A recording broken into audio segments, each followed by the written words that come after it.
ఆకలి నుంచి విజయానికి. ఆగండి ఒక పవర్ఫుల్ పర్సన్ని మీకు పరిచయం చేస్తా.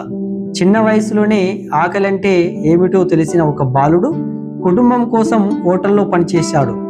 ఇతరులు తింటుంటే తను మాత్రం కలలు తిన్నాడు. ఆ బాలుడే బాబూరావు. రోజుకి చిన్న జీతం, కానీ హృదయంలో పెద్ద కళ. అదే ఒకరోజు తన సొంత కేప్ ఉండాలి. అవమానాలు, కష్టాలు, నిద్రలేని రాత్రులు. కానీ అతను ఆగలేదు. చిన్నగా ప్రారంభించిన నిలోఫర్ కేప్ ఈరోజు విశాల వ్యాపార సామ్రాజ్యాన్ని స్థాపించి వేలాది మందికి ఉపాధి ఇస్తుంది. ఆకలి తెలిసిన వ్యక్తి బాబూరావు ఇప్పుడు వేల మందికి రుచి అందిస్తున్నాడు.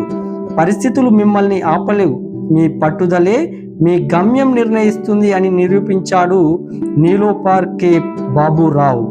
ఈ కథ మీ హృదయాన్ని తాకితే కామెంట్లో ఇన్స్పిరేషన్ అని టైప్ చేయండి. అట్లనే సబ్స్క్రైబ్ చేయండి.